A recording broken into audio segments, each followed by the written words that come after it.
Hello everybody, good day to you all. The day I'm talking about The Boys, season number 2, episode number 8, What I Know. That was directed by Alex Graves. And this is the final episode of season number 2. It all wraps up in his episode right here. And also opens up the doors to other possibilities as well too. Things went crazy. Things went down. Ugh. And here we go. Okay, now we have Huey and Starlight working together, pretty much trying to find a way to pretty much take down Vought without causing a lot of violence.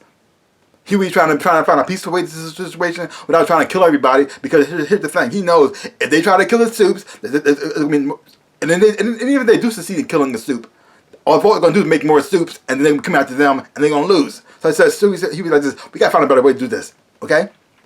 So he's working along Starlight to find a better solution, and in the process, they end up getting closer together because she learns more about Huey and his background with his mom, and that she left, which might mean something. I don't know, because he talked about his mom just left.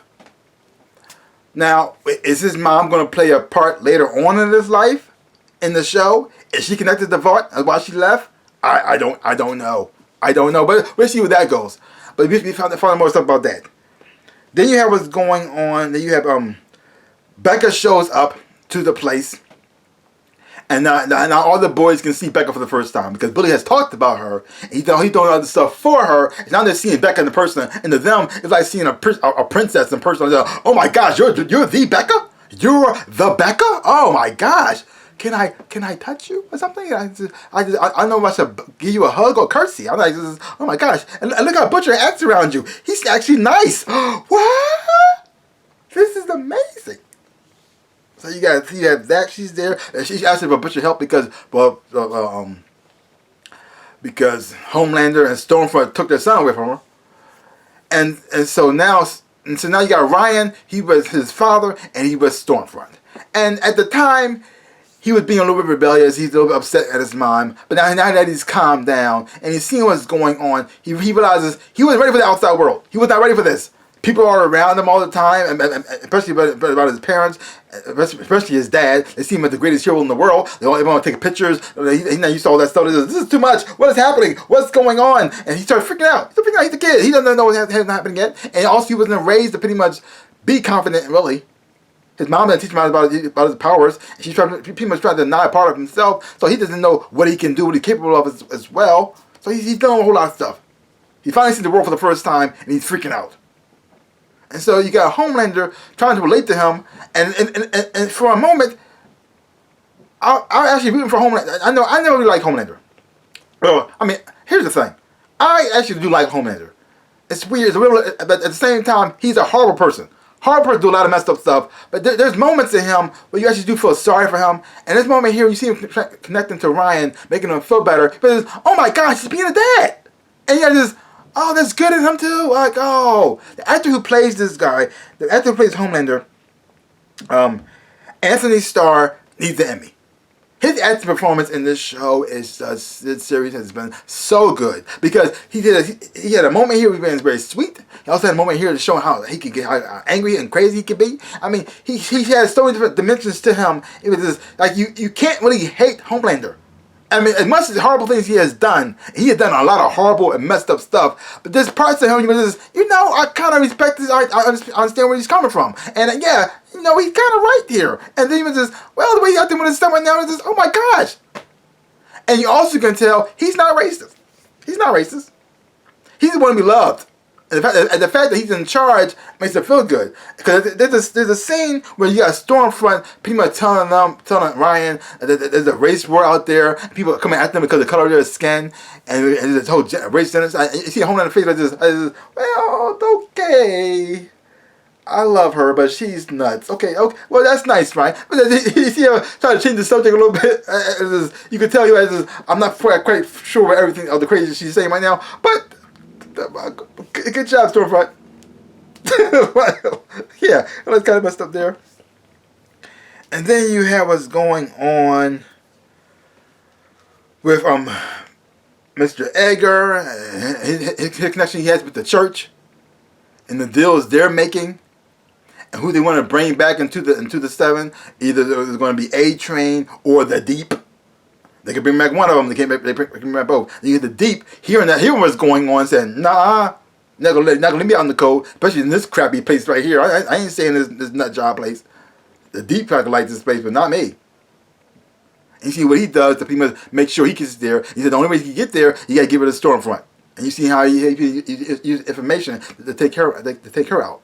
And you also see that he's back and healthy again. So that's good for him. Like, okay. So you have a lot of things going down in this episode. I mean, we also found out who was beyond the whole head explosion situation. The congresswoman, Victoria Newman, seeing that she's a super self. Now, I don't know if she's actually connected to Vought or she's doing her own thing because she got kind of being inside of a system. No, we already know that none of the supers were born. They all were made. So that must mean that Vought must have her in their pocket, and she pretty much using them. They pretty much have a politician who they have under control in the seat of office. And the way she went about, I think, making sure everybody pretty much follow her and vote for her. She had to go through her crisis right here, but with the whole thing happened, the whole trial, she's pretty much getting rid of everybody who pretty much get in her way and stop her. So finding out that she's a super self like this, wholly mind blowing. Ryan is going off the lip to be with the CIA. What they're gonna do with him? Hopefully they train him how to use his powers.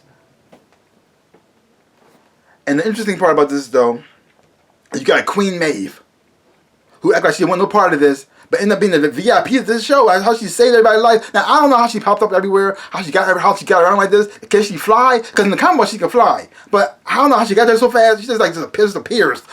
Every time the thing was going sideways, she appears and saves the day. Where did you come from?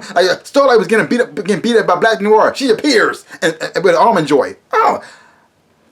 You got Starlight and Kimiko fighting Stormfront, and then she just appears and start helping him out and beating the crap out of her, which was an amazing scene. And they had Frenchie still down that line like girls do get it done. Like yeah, they do.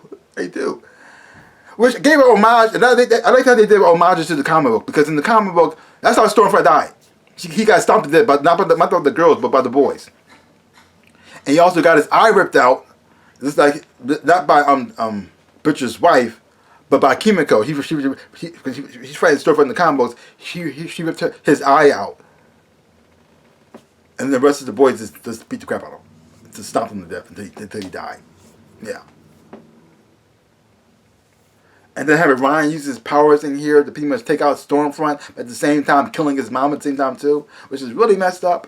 And see how Butcher's handle that, because it looked like he's going to try to kill Ryan, but realizing that's not Becca's wishes, and so now you can find a better home for him.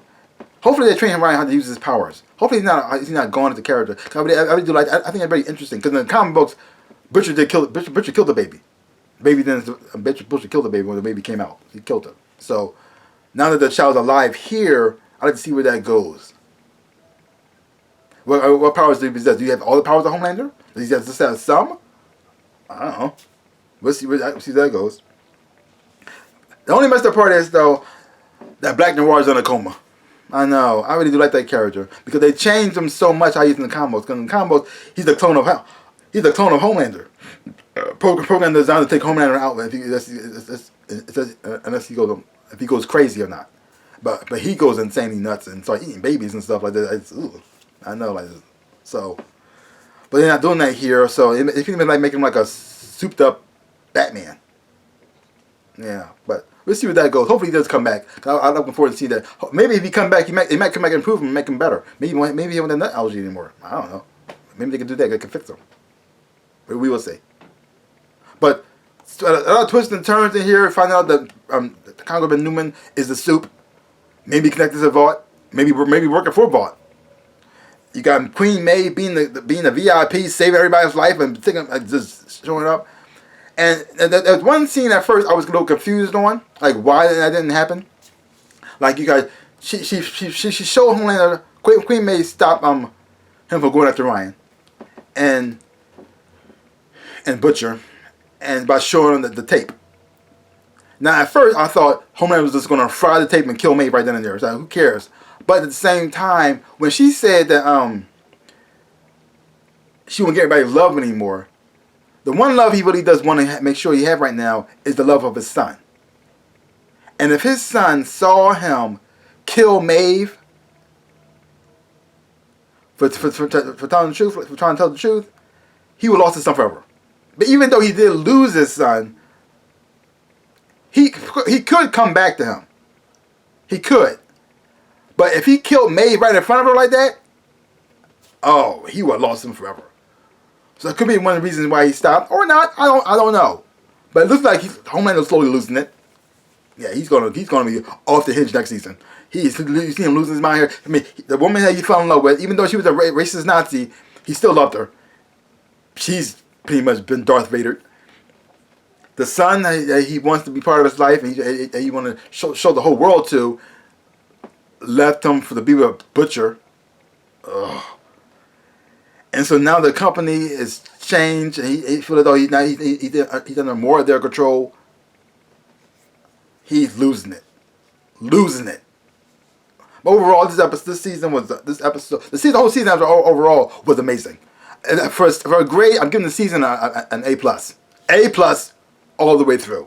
And this season finale did an amazing job wrapping things up, and also opened the doors for other possibilities as well too. So I'm looking forward to seeing that. So leave your comments down below. Let me know what you thought about the season finale of The Boys. What you thought about the whole season as a whole. Leave your comments down below. If you haven't watched it, check it out for yourself. Hopefully when you watch it, you will enjoy having watching it too.